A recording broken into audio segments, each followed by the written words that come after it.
Hello students, MP board ने अपनी website पर एक लेटेस्ट नोटिफिकेशन 9 मार्च 2021 को जारी किया गया है, जिसके अकॉर्डिंग 30 अप्रैल 2021 से शुरू होने वाली एमपी बोर्ड की परीक्षा के क्वेश्चन पेपर तैयार किए गए। आप चाहें तो इसे एमपी बोर्ड की वेबसाइट पर भी जाकर देख सकते हैं, पर इस एक ही वीडियो में हम आपको इसी पैटर्न के अकॉर्डिंग 30 अप्रैल को होने वाली हिंदी विशिष्ट परीक्षा का क्वेश्चन पेपर पूरा समझाएंगे। तो चलिए इस पैटर्न को देखते हैं। यह क्या लिखा हुआ है? कार्यालय माध्यमिक शिक्षा मंडल एवं मध्य प्रदेश भोपाल। यह नोटिफिकेशन 9 मार्च 2021 को तैयार किया गया था और 15 मार्च को यह जारी किया गया है। इसके अकॉर्डिंग जो ब्लूप्रिंट है, इसके अकॉर्डिंग ही पूरा पेपर तैयार किया गया है। इसमें सबसे पहला जो क्वेश्चन है बता रहे हैं हम आपको। क्वेश्चन में तो ओटी आएंगी, लेकिन ओटी किन किन चैप्टर में से आएंगी यह भी हम बता रहे हैं आपको, क्योंकि जो पैटर्न है इसमें दिया गया है, इसी के अकॉर्डिंग हम तैयारी करेंगे। पद्य खंड यानी कि जो कविताएं रहती हैं उसमें सबसे पहले दिया जाएगा पद्य साहित्य का विकास। यह पहले आए या बाद में आए इससे कोई अंतर नहीं पड़ता, लेकिन हमको क्या क्या याद करना है? पद्य खंड में से पद्य साहित्य का विकास। पद्य खंड क्या होता है? जो कि कविताएं दी गई हैं, आपके जो भी बुक में कविताएं दी गई हैं, जैसे कि पद्य खंड, स्तुति खंड दिया है, भक्ति धारा, सोते हुए बच्चों से वात्सल्य भाव, श्रद्धा जी, इतने जो पद्य लिखे हैं पद्य खंड, इनमें से आपको जो भी दिया जाएगा इसमें आपको क्वेश्चन आंसर दिए जाएंगे। इसके अलावा पद्य साहित्य का विकास। अब जो पद्य साहित्य का विकास क्या है, इसको 4 भागों में, पद्य साहित्य को 4 भागों में बांटा गया है। वीरगाथा काल, जिसे हम आदिकाल भी कहते हैं, भक्ति काल, रीतिकाल और आधुनिक काल। इसमें से आपके क्वेश्चन आएंगे, जैसे कि आदिकाल का नाम आदिकाल क्यों पड़ा? क्योंकि वह हिंदी साहित्य का प्रथम युग था, प्रथम को कहते हैं आदि, इसलिए इसका नाम आदिकाल पड़ा। वीरगाथा काल क्यों पड़ा? क्योंकि इस समय क्या हुआ था, वीर रस से ओत प्रोत कविताओं की रचना हुई थी, इसलिए इसका नाम वीरगाथा काल पड़ा। इस तरह के छोटे छोटे क्वेश्चन आएंगे। वीरगाथा काल के बाद आता है भक्ति काल। भक्ति काल में क्या था कि 2 शाखाएं थी, निर्गुण और सगुण। निर्गुण धारा में 2 थी, ज्ञानाश्रयी और प्रेमाश्रयी। ज्ञानाश्रयी के जो कवि थे वो क्या मानते थे कि ज्ञान पर ही सभी कुछ आधारित है, और प्रेम मार्गी जो थे वो मानते थे कि नहीं, सब कुछ क्या है प्रेम से, यदि हम ईश्वर को प्रेम से मानते हैं तो वही सब कुछ है। सगुन के भी 2 पार्ट थे, एक राम भक्ति शाखा और कृष्ण भक्ति शाखा। राम भक्ति शाखा में जैसे तुलसीदास जी थे जिन्होंने महाकाव्य की रचना की। कृष्ण भक्ति में सूरदास, रैदास, मीराबाई, यह सब सगुन भक्ति की, कृष्ण भक्ति शाखा के कवि थे। आपको इसमें भक्ति काल की विशेषताएं याद करनी है, आदिकाल की विशेषताएं भी याद करनी है, निर्गुण की और सगुन की भी करनी है, राम भक्ति की और कृष्ण भक्ति की भी करनी है, लेकिन इनमें कोई ज्यादा डिफरेंस नहीं है। आप सगुन भक्ति की में राम भक्ति को लिख सकते हो। जैसे एक विशेषता हो गई कि इसके कौन कौन से थे कवि, दूसरी विशेषता हो गई कि ये किसको मानते थे, तीसरी विशेषता हो गई कि यह अपने आराध्य देव राम के लिए कविताएं लिखते थे। इस तरह से छोटे छोटे क्वेश्चन, क्योंकि पूरी यदि मैं हिंदी साहित्य आपको समझाती तो शायद इसमें 15 से 20 दिन, 1-1 घंटे यदि अपन लेते तो लग जाता, लेकिन अब शॉर्ट में ही मुझे बताना है। थर्ड है इसमें रीतिकाल। रीतिकाल के भी क्वेश्चन आएंगे कि रीतिकाल के कवि कौन कौन से थे, वह आपको लिखना है। इसमें से एक आधी क्वेश्चन आएगा 2 मार्क्स का। फोर्थ है आधुनिक काल। आधुनिक काल में 5 पार्ट में बटाए जाए। भारतेंदु युग, यह सब भारतेंदु युग, भारतेंदु एक कवि का नाम है। द्विवेदी युग, छायावादी युग, प्रगतिवाद और प्रयोगवाद एवं नई कविताएं, ये 5 पार्ट में बटी हुई हैं। तो इस तरह से पद्य साहित्य का जो विकास है वो इन पॉइंट के आधार पर हुआ है। अब इसी में एक क्या दिया गया है, कवि परिचय। कवि परिचय क्या है कि हमें जीवनी लिखने को आती है, यह सामान्य हिंदी में नहीं आती, जनरल हिंदी में नहीं आती, यह केवल विशिष्ट हिंदी में आती हैं। इसमें जो कवि परिचय है उसमें क्या लिखा रहता है कि इसकी 5 रचनाएं निम्नलिखित बिंदुओं पर आप क्या करिए कि इनका परिचय दीजिए। तो वो आपके जो पाठ्यक्रम में रिड्यूस सिलेबस के बाद जो पाठ बचे हुए हैं उनमें से आप थोड़ा थोड़ा उनका क्या करिए, 1-1, 2-2 लाइन उनकी कवियों का जीवन परिचय कर लीजिए, रचनाएं कर लीजिए, 5-5 या 3-3 उनकी रचनाएं जरूर याद कर लीजिए। और साहित्य में स्थान में हमें कुछ भी नहीं करना है। हमें हर कवि के बारे में यदि हम यह कहते हैं कि वो हिंदी साहित्य में लिख रहे हैं तो उनका नाम सर्वोपरि होगा, उच्चतम स्थिति पे होगा, उच्च स्थिति में होगा। तो हम यह लिख सकते हैं कि आपने साहित्य में बहुत नाम कमाया है, आपका साहित्य में बहुत ऊंचा स्थान है। तो इसको भी आपको ज्यादा लेंदी नहीं करना है। 4 नंबर में आप थोड़ा सा यदि पढ़ लेते हैं तो अधिकतर कवियों के साहित्य में स्थान सेम होते हैं। तो रचनाएं करनी है आपको और क्या करनी है, साहित्य में स्थान करना है। इसके अलावा जो कवि होते हैं उनकी साहित्य में स्थान लास्ट में लिखेंगे। सबसे पहले उनकी एक लाइन में हम क्या लिख देते हैं, उनका जीवन परिचय, जो भी आपको याद हो कि उनका जन्म कहाँ हुआ था, सन याद नहीं है एक्यूरेट तो मत लिखिएगा, कहाँ हुआ था, उनकी शिक्षा दीक्षा कहाँ हुई थी, यह लिखने के बाद तो आप उनकी रचनाएं लिखिए। और रचनाएं लिखने के बाद यदि वो कवि हैं, क्योंकि इसमें पद्य खंड में भी क्या है, कवि परिचय है और गद्य खंड में भी लेखक परिचय। मैं दोनों का आपको लेखक परिचय बताती हूँ कि किस तरह से लिखा जाएगा। जो कवियों का होता है परिचय, उसमें आपको काव्यगत विशेषताएं लिखनी पड़ेंगी, भाषा शैली नहीं। भाषा शैली आएंगी गद्य में, लेखक में। जो कविता लिखते हैं उन्हें कवि कहते हैं और जो गद्य लिखते हैं जिसमें गद्य की विधाएं आगे मैं आपको समझाऊंगी, उन सबको लेखक कहते हैं। तो उसमें काव्यगत विशेषता में क्या आता है, भाव पक्ष और कला पक्ष। अब देखिए कि भाव पक्ष में क्या आता है। भाव पक्ष में यह आएगा कि यह किस भावना से प्रेरित होकर इन्होंने अपनी जो रचनाएं हैं वो लिखी हैं। अब वो रचनाएं इन्होंने किस किस तरह से लिखी है। यदि सुमित्रा नंदन पंत है तो वो प्रकृति प्रेमी थे। अब मलिक मोहम्मद जायसी हैं, जी क्या भक्ति धारा के कवि थे। जयशंकर प्रसाद हैं, यह क्या है, छायावादी कवि हैं। तो इन्होंने किस भावना से प्रेरित होकर अपनी कविताएं लिखी हैं, इसको आपको भाव पक्ष कहलाएगा। अब आता है जी कला पक्ष। कला पक्ष में आता है इनकी भाषा शैली, रस, अलंकार, छंद वगैरह जो भी हैं। देखिए सभी में जितने भी पद्य साहित्य होते हैं उन सभी पद्य साहित्य में रस का जरूर उपयोग होता है, अलंकार का और छंद का जरूर उपयोग होता है। और जो भाव पक्ष है उसमें आते हैं, वही मैंने आपको बताया था, भावना से प्रेरित होकर क्या लिखा है। इसमें रस, छंद, अलंकार और भाषा शैली आ जाती है। ये हो गया आपका कवि परिचय। अब व्याख्या। जो पद्य है, पद्य के आपको सभी के जो भी आप अभी रिवीजन में होंगे तो आप रिवीजन के टाइम पे जो भी आपको इम्पोर्टेंट लगे एक बार उस पद्य का जो कविताएं हैं जो पिछले साल के आप पेपर उठाकर देखिए, उनमें से आप उनके अर्थ, संदर्भ और प्रसंग सहित अर्थ कर लीजिए। आखिरी में विशेष जरूर लिख दीजिए। इससे क्या होगा कि आपको फुल मार्क्स मिलेंगे। विशेष में आप कुछ भी लिख सकते हैं, जैसे कि यदि उसमें आपको दिख रहा है कि किस रस का यूज किया है उन्होंने, किस अलंकार का प्रयोग किया है, छंद का किया है, वह लिख सकते हैं आप। यह हो गई उसकी व्याख्या। इसके बाद आता है, इस पे क्वेश्चन तो मैंने आपको बता ही दिए हैं कि जैसे आदिकाल भक्तिकाल पे यह अपना पद्य खंड हो गया खत्म। यह पूरा जो है जे 27 मार्क्स का आएगा, जिसमें से 5 मार्क्स की ओटी आएंगी और 2 मार्क्स के कितने आएंगे, 5 क्वेश्चन आएंगे और 3 क्वेश्चन आएंगे 4 मार्क्स के, यानी कि 5 और 10 और 12। इस तरह से 12, 10 कितने हो गए 22 और 5 27 का टोटल इस पद्य साहित्य में से आपको क्वेश्चन आएंगे। इसके बाद आता है गद्य साहित्य।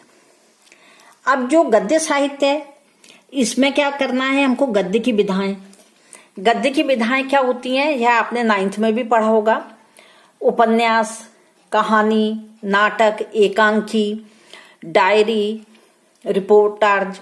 यानी कि आप ये समझिए कि गद्य की 16 विधाएं होती हैं, उनमें से जो मुख्य मुख्य होती हैं, जैसे नाटक और एकांकी है तो वो ये भी आ सकता है कि नाटक और एकांकी में अंतर बताइए। कहानी और उपन्यास में अंतर बताइए। इस तरह के क्वेश्चन आएंगे गद्य की विधाओं में से। लेखक परिचय में अब मैं आपको बता देती हूँ, लेखक परिचय में क्या आएगा। जो अभी अपन ने कवि परिचय पढ़ा था उसी तरह का आप 1-2 लाइन जो भी आपके पेपर में गद्य के लेखक हैं, उन गद्य के लेखक, जैसे कि इसमें गद्य कौन सा है, परंपरा बनाम आधुनिकता, पहली चूक, सच्चा धर्म, बैल की बिक्री, ये इतने जो दिए गए हैं, इनमें से आप सहायक वाचन में भी ये जो 3 चैप्टर दिए गए हैं इनको भी आप देख लीजिए, क्योंकि गद्य में से जो आंसर आएंगे वो उनमें से किसी भी चैप्टर में से आ सकते हैं। तो हमें इसमें क्या करना है, गद्य की विधाएं, फिर लेखक परिचय। अब इन लेखक का परिचय, क्योंकि जैसे कि आपने अभी क्या देखा था, गद्य का खंड में पहला क्या था, परंपरा बनाम आधुनिकता। यह एक निबंध है हजारी प्रसाद द्विवेदी का।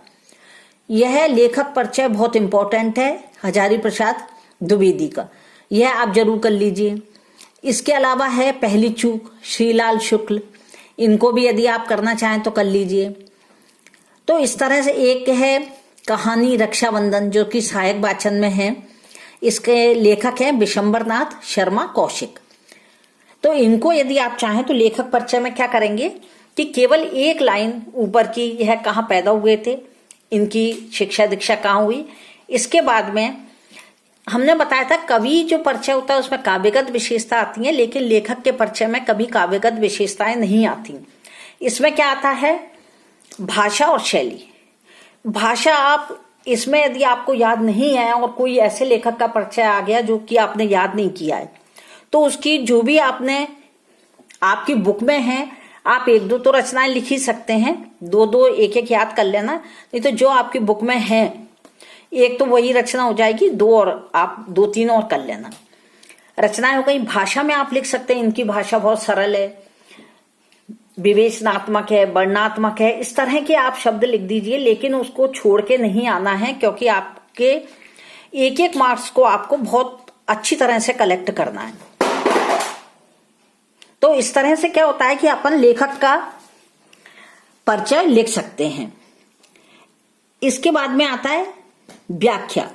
व्याख्या में क्या आएगा, हाँ, अब जो लेखक का परिचय लिखने के बाद में हम क्या करेंगे, हमने रचनाएं लिख दी, रचनाओं के बाद में हमने भाषा लिख दी। शैली आप ये देखिए कि उन्होंने क्या लिखा है शैली में, तो उस शैली के हिसाब से आप थोड़ा सा पढ़ लीजिए कि किस तरह की शैली है। निबंध है तो उन्होंने क्या किया है, कहानी है तो वर्णनात्मक है, निबंध है तो विवेचनात्मक है, इस तरह के। और साहित्यिक भाषा लिखिए, क्योंकि कोई भी लेखक या कवि बिना साहित्यिक भाषा के किसी भी साहित्य में अपना स्थान नहीं बना सकता।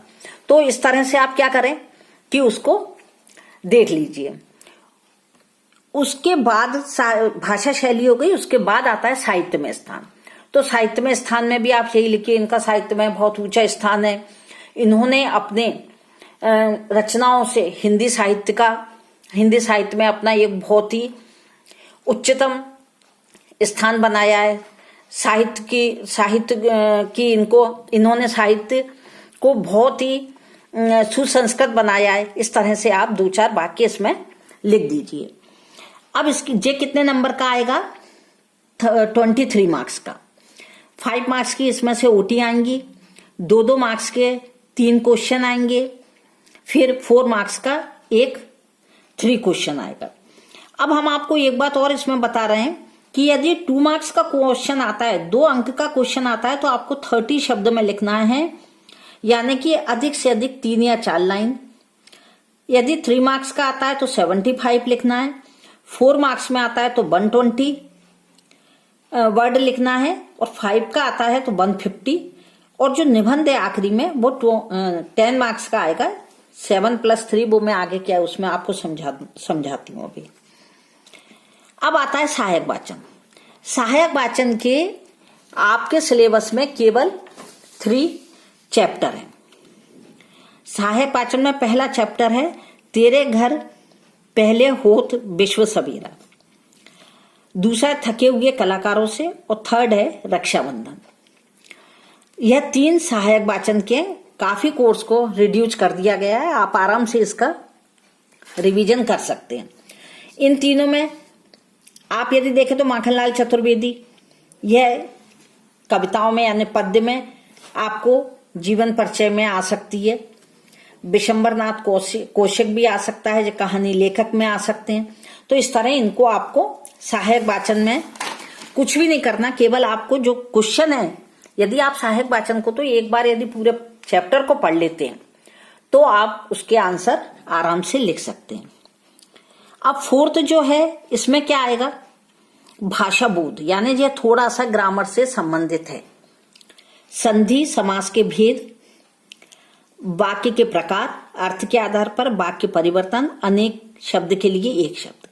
अब हम पहले संधि देखते हैं। संधि क्या है, 2 शब्दों के मेल, 2 वर्णों के मेल को संधि कहते हैं। वर्ण यानी कि क्या होते हैं, वर्ण आ से ज्ञा तक यह वर्ण होते हैं। जब 2 वर्ण आपस में मिलते हैं तो उन्हें क्या कहते हैं, संधि। और यह संधि 3 प्रकार की होती हैं, स्वर संधि, व्यंजन संधि, विसर्ग संधि। इनको आप थोड़ा सा डिटेल में पढ़ लीजिए। इसके बाद आता है समास। समास में आपको क्या करना है, समास 6 प्रकार के होते हैं। यह समास आप याद कर लीजिएगा। सबसे पहला होता है जैसे कि तत्पुरुष समास, बहुब्रीहि समास, कर्मधारय समास, द्वंद्व, द्विगु और अव्ययी भाव। ये 6 समास होते हैं। और जब संधि किसे कहते हैं हम, जब 2 वर्णों का मेल होता है तो संधि कहते हैं, और जब 2 शब्दों के मेल से कोई नया शब्द उत्पन्न होता है उसे हम समास कहते हैं। अब आता है वाक्य परिवर्तन और वाक्य के प्रकार, अर्थ के आधार पर। वाक्य परिवर्तन कैसा होता है, जैसे कि हमने कहा कि हमें नेगेटिव वाक्य यानी कि नकारात्मक वाक्य बनाना है किसी सिंपल यानी कि साधारण वाक्य का। तो हमने कहा कि राम स्कूल जाता है, इसका नकारात्मक वाक्य बनाएंगे तो क्या हो जाएगा, राम स्कूल नहीं जाता है। आज्ञात्मक वाक्य बनाना है, आज्ञात्मक में आज्ञा दी जाती है, प्रश्नवाचक में प्रश्न किया जाता है, क्या, क्यों, कहाँ, कैसे, यह सब लिखा जाता है इसमें पहले। तो इस तरह से जो वाक्य होते हैं इनमें हमें क्या करना है, वाक्य के प्रकार हैं जे, इनको परिवर्तन करना है और वाक्यों को परिवर्तन करना है। वाक्य के प्रकार में क्या आते हैं, अर्थ के आधार पर। 2 प्रकार के होते हैं वाक्य, एक रचना के आधार पर, एक अर्थ के आधार पर। अर्थ के आधार पर जैसे अभी मैंने आपको बताया कि जो हम वाक्य परिवर्तन कर रहे हैं तो उसका अर्थ देख के कर रहे हैं कि इसमें क्या लिखा है। इसका मतलब जो प्रश्नवाचक है, जाओ पढ़ाई करो, यह आज्ञात्मक वाक्य है। ईश्वर आपको सफलता दे, ये इच्छात्मक वाक्य है। तो इस तरह के जो वाक्य होते हैं यह अर्थ के आधार पर होते हैं। तो इन वाक्यों को आपको केवल एक हल्का सा देखना है। और वाक्य परिवर्तन भी इसी तरह के होते हैं जो मैंने आपको बताया, आज्ञात्मक, प्रश्नवाचक, नकारात्मक यानी कि जो नेगेटिव वाक्य होते हैं, आज्ञात्मक हो गया इसमें, और इच्छात्मक वाक्य जिसमें हम आशीर्वाद जैसी चीज देते हैं, किसी चीज की कामना करते हैं, इच्छा करते हैं। इसके बाद आता है अनेक शब्द के लिए एक शब्द। जैसे कि हमने एक वाक्य दिया गया है, उस वाक्य को हमको एक शब्द में उसका उत्तर देना है। यहाँ जैसे कि यहाँ घोड़े बांधे जाते हैं, उसे क्या कहते हैं, अस्तबल। यहाँ कोई भी जैसे कि हमें क्या करना है, अनेक शब्द के लिए एक शब्द करना है। यहाँ गाय बांधी जाती है, उन्हें क्या कहते हैं, गौशाला, यहाँ गाय रहती है। तो इस तरह के जो वाक्य होते हैं, किसी का उपकार मानने वाले को क्या कहते हैं, कृतज्ञ, नहीं मानने वाले को कृतज्ञ। ये अनेक के लिए एक शब्द होते हैं। अब इससे पहले हमने आपको ये जब बताया था सहायक वाचन से ऊपर गद्य पद में, गद्य खंड में बताया था गद्य की विधाएं, लेखक परिचय। व्याख्या हमने नहीं बताई थी। वो व्याख्या क्या होती है, इसमें हमें 5 मार्क्स की तो क्या आएंगे, ओटी। जो 3 मार्क्स का है वो एक गद्यांश आएगा। उस गद्यांश को देख करके आपको उसका संदर्भ, प्रसंग और व्याख्या करनी है। यह व्याख्या करना कोई कठिन नहीं है। आपको यदि सभी चैप्टर के नाम मालूम है, उनके लेखक के नाम मालूम है, तो आपकी ये व्याख्या बहुत ही इजी हो जाएगी। सबसे पहले आप उसका प्रसंग और संदर्भ लिख दीजिए कि हमारी पाठ्य पुस्तक किसमें से लिया गया है। अपनी पाठ्य पुस्तक का नाम लिख दीजिए और किस प्रसंग में है, यानी कि उससे रिलेटिव 2-4 शब्द लिख करके उसकी व्याख्या कर दीजिए। यह बिल्कुल सरल होता है। इसको यदि आप चाहें तो पुराने पेपर निकाल करके जो दिए गए हैं उनको एक एक बार पढ़ लीजिए, तो यह व्याख्या हो जाएगी इसकी। 3rd सहायक वाचन वाला हो गया, 4th हो गया। अब 5th में आता है काव्य परिभाषा, भेद, मुक्तक काव्य, प्रबंध काव्य, महाकाव्य, खंड काव्य। यह सब यदि आप पे परीक्षा अध्ययन है तो उसमें से याद कर लीजिए। यदि आप पे कुछ भी नहीं है, गाइड है या बुक है, तो बुक में यह सब चीजें दी गई रहती हैं। इनमें से महाकाव्य और खंड काव्य में अधिकतर अंतर आता है, तो आप महाकाव्य की अलग से 4 विशेषताएं कर लीजिए, खंड काव्य की अलग से 4 विशेषताएं कर लीजिए। यदि इनका अंतर आता है तो आप इन दोनों को कंबाइन करके लिख दीजिए। फिर आता है रस। रस क्या होता है? रस की परिभाषा। काव्य में जिस शब्द से या जिस बात से हमें आनंद की प्राप्ति होती है, आनंद की अनुभूति होती है, उसे हम रस कहते हैं। रस के अंग और भेद। रस के 4 अंग होते हैं और इसके भेद कितने हैं? पहले 9 होते थे, लेकिन सूरदास जी ने जब से सूर सागर और कृष्ण भक्ति की जो लिखी है, वात्सल्य वर्णन किया है, तब से रस के 10 भेद हो गए। और इसके अलावा अलंकार। अलंकार में केवल आपको वक्रोक्ति, अतिशयोक्ति और अन्योक्ति, केवल 3 अलंकार हैं। यह 3 अलंकार एक बार पढ़ना है। छंद में गीतिका, हरिगीतिका, उल्लाला और लोला है। यह भी आपको बुक में मिल जाएंगे, क्योंकि इनके एग्जाम्पल हैं। आप अलग अलग यदि देखते हैं तो जो भी एग्जाम्पल आपको इजी लगे वो लिख देना। वैसे यह आपके ओटी में ज़्यादा आएंगे, ये लिखा भी हुआ है, इसलिए यह 10 मार्क्स की ओटी आएगी। इनमें से ज़्यादातर आपको या तो रस की परिभाषा आती है, इसके अंग आते हैं, तो ये क्वेश्चन में आएगा। महाकाव्य और खंड काव्य में अंतर या इनकी विशेषता आएंगी तो वो क्वेश्चन में आएंगी, बाकी आपको ओटी में ज़्यादा आएगा। इसके बाद आता है अपठित गद्यांश, अपठित बोध या गद्यांश। इसमें से भी 5 मार्क्स की ओटी आएंगी, 1 मार्क्स का, और ये एक क्वेश्चन 5 मार्क्स का आएगा। 5 मार्क्स का जो भी आएगा, ये ओटी नहीं आएंगी, इसमें ओटी इधर है।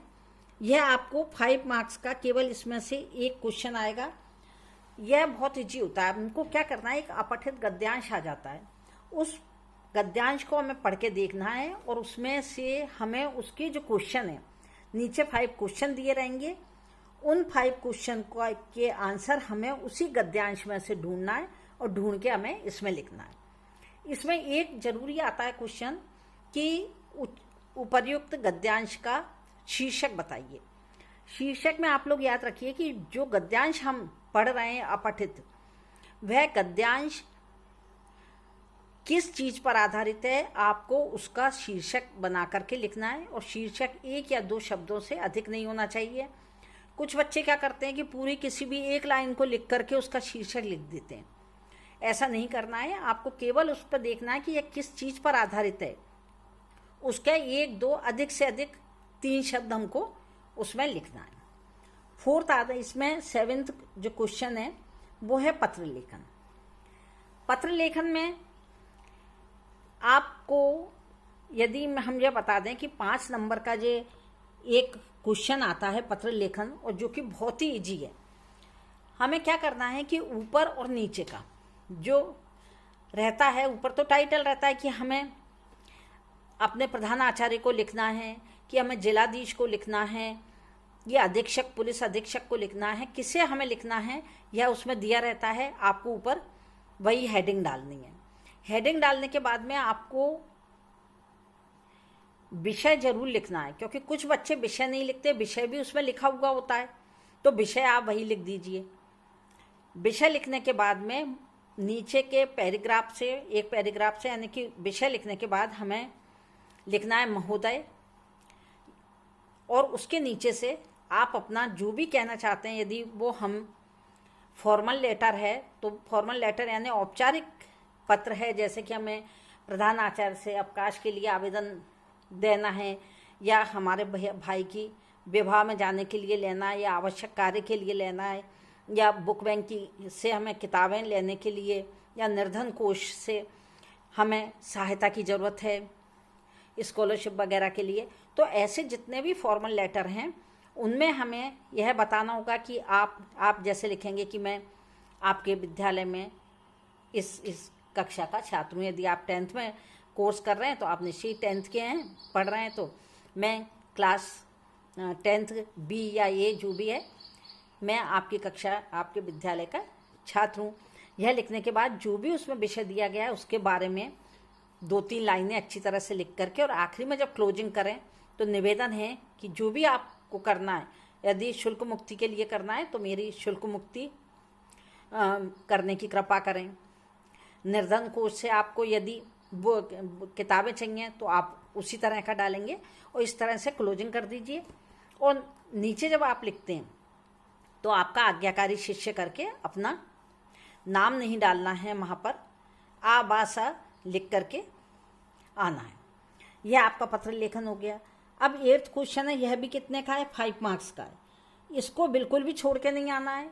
आपको जो भी आ रहा है वो लिखिए, ऊपर का वो पेपर में दिया रहता है उसको देख करके आप उसी जैसा हेडिंग डालिए। बीच में थोड़ा बहुत जो उसी में दिया गया है उसी की तरह की उन कीबोर्ड पर आप विशेष ध्यान दीजिए जो कि पेपर में दिए गए हैं पत्र लेखन के संबंध में। और लास्ट में आप अपनी जो भी आप रेमेडी चाहते हैं वह रेमेडी लिख दीजिए, और नीचे आवासा करके आज्ञाकारी शिष्य आवासा। जिलाधीश को लिखना है तो प्रार्थी लिख सकते हैं, अधीक्षक महोदय को लिखना है तो प्रार्थी लिख सकते हैं। इस तरह से प्रार्थी, भवदिया, प्रार्थनी, ये इस तरह के शब्दों को आपको यूज करना है। अब आता है पत्र लेखन। यह पत्र लेखन हो गया। अब आता है निबंध लेखन। निबंध लेखन में पहले क्या होता था कि 10 मार्क्स का एक निबंध आता था जो कि 250 वर्ड्स का होता था, लेकिन अब 7 मार्क्स का तो आएगा आपको एक ऐसे निबंध लिखने के लिए, और 3 मार्क्स का है जो 5 या 4 आपको दिए रहेंगे टॉपिक, उनमें से 3 नंबर का आपको आएगा कि किसी की भी एक की रूपरेखा लिखिए, और उस रूपरेखा जिसकी आपने लिखी है उस सब्जेक्ट को छोड़ करके बाकी के बचे हुए में से एक निबंध लिखिए। तो जो आप निबंध लिखेंगे वह कितने का आएगा? 7 मार्क्स का। यह आपको 250 शब्दों में लिखना है। 250 शब्द मतलब आपका कम से कम 1-1.5 पेज भरना चाहिए। जी देखिए, ब्लूप्रिंट में सब कुछ MP बोर्ड वाले की तरफ से दिया गया है कि क्वेश्चन ये पूरे दिए गए हैं, आप इसको देख सकते हैं अच्छी तरह से।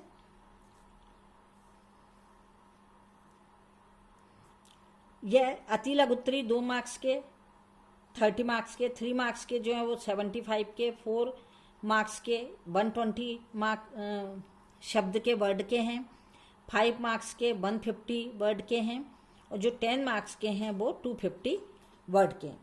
इस तरह आपको लिखना है।